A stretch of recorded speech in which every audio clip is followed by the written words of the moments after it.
नमस्कार, मैं हूं अंकुर और आप देख रहे हैं सत्य हिंदी का न्यूज बुलेटिन। एक नजर अब तक की सुर्खियों पर। कांग्रेस और शिवसेना यूबीटी के बीच सावरकर को लेकर विवाद गहरा गया है। शिवसेना यूबीटी के कार्यकर्ताओं ने धमकी दी है कि वो कांग्रेस नेता राहुल गांधी का चेहरा काला करेंगे और उनके काफिले पर पत्थर फेंकेंगे। ये धमकी राहुल गांधी के सावरकर पर दिए गए बयानों के बाद आई है, जिन्हें शिवसेना ने अपमानजनक बताया। इस मुद्दे ने दोनों पार्टियों के बीच तनाव को और बढ़ा दिया है, जिससे महाराष्ट्र की सियासत में हलचल मच गई है। शिवसेना यूबीटी के नासिक शहर इकाई के प्रमुख बाला दराडे ने सावरकर को माफीबीर कहने के लिए राहुल की आलोचना की और कहा कि अगर वो कभी नासिक आएंगे तो वो कांग्रेस नेताओं के काफिले पर पथराव करेंगे। दराडे ने कहा कि अगर राहुल गांधी नासिक आते हैं तो हम उनके चेहरे पर कालिख पोत देंगे। अगर हम ऐसा नहीं कर पाए तो हम उनके काफिले पर पथराव करेंगे। असम में कथित फर्जी मुठभेड़ों पर सुप्रीम कोर्ट ने सख्त रुख अपनाया है। उसने राज्य मानवाधिकार आयोग को असम पुलिस की 171 कथित फर्जी मुठभेड़ों की निष्पक्ष और ईमानदारी से जांच करने का आदेश दिया है। सुप्रीम कोर्ट ने माना कि आरोप गंभीर हैं और आयोग को निर्देश दिया कि वो एक सार्वजनिक नोटिस जारी करे ताकि मुठभेड़ों में मारे गए लोगों के परिवार सामने आ सकें। इस मुद्दे पर वकील आरिफ यासीन जावेदर ने सुप्रीम कोर्ट में याचिका दायर की थी। इसकी सुनवाई के दौरान कोर्ट ने कहा कि अगर ये आरोप सही साबित होते हैं तो ये संविधान के अनुच्छेद 21 के तहत जीवन के अधिकार का उल्लंघन होगा। हालांकि ये संभव है कि निष्पक्ष जांच के बाद कुछ मुठभेड़ जरूरी और कानूनी रूप से सही पाई जाएं। असम में कथित फर्जी एनकाउंटर के मुद्दे पर कांग्रेस सांसद गौरव गोगोई ने कहा कि सुप्रीम कोर्ट की टिप्पणी असम गृह विभाग और असम सरकार के लिए एक जोरदार तमाचा है। ये दिखाता है कि असम के मुख्यमंत्री हिमंता बिस्वा शर्मा ने असम पुलिस को गैर कानूनी काम करने के लिए मजबूर किया है। असम पुलिस पर राजनीतिक दबाव डाला जा रहा है। अमेरिकी राष्ट्रपति ट्रंप प्रशासन के अधिकारियों ने एक अमेरिकी अदालत से कहा है कि ट्रंप ने अपनी टैरिफ नीति का इस्तेमाल करके भारत और पाकिस्तान के बीच संघर्ष को रोकने में मदद की। दक्षिण चाइना मॉर्निंग पोस्ट की रिपोर्ट के अनुसार ट्रंप प्रशासन ने दावा किया कि मई 2025 में भारत और पाकिस्तान के बीच युद्ध विराम टैरिफ नीति की वजह से हुआ। ट्रंप प्रशासन के अधिकारियों ने न्यूयॉर्क की अंतर्राष्ट्रीय व्यापार अदालत से कहा कि अगर टैरिफ नीति को अदालत में रोक दिया गया तो ये चीन के साथ चल रही व्यापार वार्ता को नुकसान पहुंचा सकता है और भारत पाकिस्तान के बीच फिर से संघर्ष शुरू हो सकता है। इसके बाद लोग कह रहे हैं कि ट्रंप प्रशासन ने अब कोर्ट में ये नया दावा कर मोदी को और फंसा दिया है, लेकिन मोदी लगातार चुप्पी साधे हुए हैं। कुछ का तो कहना है कि मोदी कोर्ट में पकड़े गए हैं। हालांकि भारत सरकार की ओर से लगातार कहा जा रहा है कि भारत और पाकिस्तान के बीच सीज फायर आपस में बात करने के बाद हुआ। बीजेपी सांसद निशिकांत दुबे ने कुवैत में इजराइल और फिलिस्तीन को लेकर ऐसा बयान दिया जो चर्चा का विषय बन गया है। न्यूज एजेंसी एनआई से बात करते हुए बीजेपी सांसद निशिकांत दुबे ने कहा कि कोविड में हमने फिलिस्तीन को भी इंजेक्शन दिया। उन्होंने कहा कि इजराइल एक ऐसा राष्ट्र है जो किसी की बात नहीं मान रहा है। हम टू नेशन थ्योरी की बात मानते हैं। इजराइल और फिलिस्तीन दोनों अलग अलग देश हैं। कहीं भी हिंसा हो भारत उसके खिलाफ है। हमने जब ये बातें कही तो यहाँ के लोगों ने उनकी स्पष्टता को समझा और भारत सरकार में पीएम मोदी की स्थिति को समझा। उनके इस बयान के बाद कांग्रेसी और बाकी लोग निशिकांत दुबे के पुराने ट्वीट निकाल रहे हैं।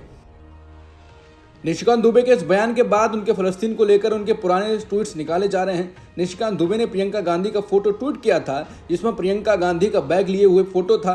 इसके बाद ही दुबे ने कहा कि कांग्रेस महासचिव प्रियंका गांधी जी के फिलिस्तीन बैग लहराने के कारण वहां के आतंकवादी संगठन हमास ने पाकिस्तान जाकर इस फरवरी में लश्कर तोयबा जैश ए मोहम्मद के साथ कश्मीर दिवस मनाया था।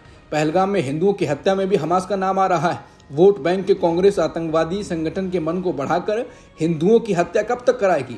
अब कांग्रेस नेता पवन खेड़ा ने कहा है कि देश में दुर्वचन परदेश में प्रवचन। दंगाई प्रवृत्ति का यह व्यक्ति मुस्लिम देशों की मेहमान नवाजी लेने के लिए फिलिस्तीन का हिमायती बन गया, लेकिन घर आते ही वही नफरत का राग अलापने लगा। ऐसे दोगले लोगों द्वारा भारत का प्रतिनिधित्व करने से देश की छवि पर बहुत नकारात्मक असर पड़ता है। केंद्र सरकार ने बड़ा फैसला लेते हुए एक बार फिर जम्मू कश्मीर, गुजरात, पंजाब और राजस्थान में मॉक ड्रिल करवाने का फैसला किया है। ये मॉक ड्रिल गुरुवार को होगी और लोगों को सतर्कता बरतने के लिए कहा गया है। अब इन सभी राज्यों में मॉक ड्रिल करवाने का बड़ा कारण यह है कि इनकी सीमा पाकिस्तान से लगती है। ऑपरेशन सिंदूर के बाद पड़ोसी मुल्क ने इन्हीं को अपने निशाने पर लिया था। तृणमूल कांग्रेस ने मॉनसून सेशन से पहले संसद का विशेष सत्र बुलाने की मांग की है।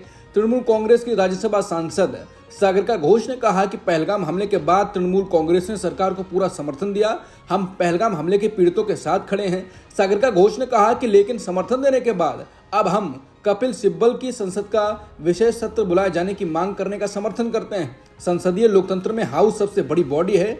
सरकार को अपने लोगों को विश्वास में लेना चाहिए और राष्ट्रीय हित में उठने वाले सवालों के जवाब देने चाहिए। हम मॉनसून सेशन से पहले जून में संसद का विशेष सत्र चाहते हैं। प्रधानमंत्री मोदी 29 मई को एक बार फिर बिहार के दौरे पर जा रहे हैं। ये चुनावी माहौल में उनका चौथा बिहार दौरा होगा। इस दौरे को ऑपरेशन सिंदूर की सफलता के बाद और अधिक खास माना जा रहा है। पहले शाम 5 बजे पटना पहुंचने का कार्यक्रम था, लेकिन अब पीएम मोदी 1 घंटे पहले यानी 4 बजे पटना एयरपोर्ट पहुंचेंगे। उनके सभी कार्यक्रम 1 घंटे पहले शुरू हो जाएंगे। पीएम मोदी बंगाल दौरे पर आ रहे हैं। इससे पहले बंगाल के एक मंत्री उदयन गुहा ने बिना नाम लिए पीएम मोदी पर निशाना साधा। टीएमसी नेता ने कहा कि कोई पहले चाय का व्यापार करता था, अब वो सिंदूर का व्यापार कर रहा है। उनके इस बयान पर अब सियासी बवाल मच गया है। बीजेपी नेता शहजाद पूनावाला ने मंत्री पर हमला बोलते हुए कहा कि आज टीएमसी का मतलब तृणमूल कांग्रेस नहीं बल्कि मीर जाफर कंपनी होनी चाहिए, क्योंकि जिस प्रकार का वक्तव्य और टिप्पणी उदयन गुहा ने किए, उन्होंने न केवल भारत की सैन्य शक्ति, भारत के जवानों का अपमान बल्कि भारत की जनता का भी अपमान किया है। अशोका यूनिवर्सिटी के प्रोफेसर अली खान महमूदाबाद के मामले में बुधवार को सुप्रीम कोर्ट में सुनवाई हुई।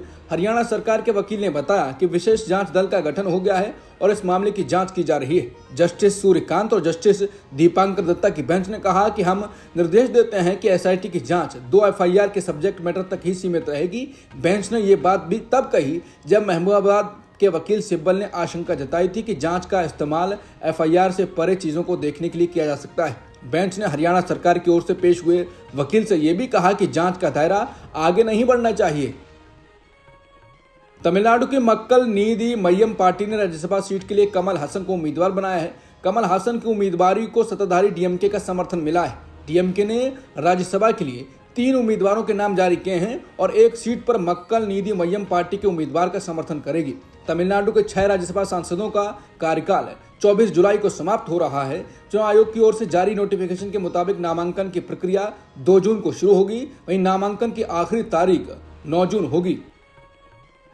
मणिपुर में एनडीए के 10 विधायकों ने बुधवार को राज्यपाल अजय भल्ला से मिलकर सरकार बनाने की संभावना पैदा कर दी। उन्होंने कहा कि 44 विधायकों ने सरकार बनाने का समर्थन किया है। उन्होंने कहा कि सरकार बनाने पर आखिरी फैसला केंद्रीय नेतृत्व लेगा। फिलहाल राज्य में राष्ट्रपति शासन लागू है। इस घटनाक्रम ने मणिपुर की अस्थिर राजनीतिक हालात में हलचल मचा दी है, जहां पहले से ही सामाजिक और राजनीतिक तनाव चरम पर है। इजरायल के प्रधानमंत्री बिन्यामिन नेतन्याहू ने दावा किया है कि इजरायली सेना ने हमास के वरिष्ठ नेता मोहम्मद सिनवार को मार गिराया है। यह कार्रवाई गजा में चल रहे सैन्य अभियान के दौरान की गई। मोहम्मद सिनवार हमास के एक प्रमुख कमांडर थे और संगठन की सैन्य शाखा से जुड़े थे। नेतन्याहू ने कहा कि यह इजरायल के आतंकवाद के खिलाफ लड़ाई में बड़ी सफलता है। हालांकि हमास की ओर से इस दावे की पुष्टि या खंडन नहीं किया गया है। संयुक्त मानवाधिकार कार्यालय ने कहा कि गजा में हुई गोलीबारी के कारण 47 लोग घायल हो गए हैं। कार्यालय ने बताया कि मंगलवार को गजा में अमेरिका और इजरायल समर्थित एक समूह द्वारा संचालित सहायता वितरण केंद्र पर भीड़ ने हमला कर दिया। एक वरिष्ठ अधिकारी ने बताया कि संयुक्त राष्ट्र इस बारे में जानकारी एकत्रित कर रहा है, लेकिन अधिकांश लोग गोलियां लगने के कारण घायल हुए हैं। अब तक की सुर्खियों में इतना ही।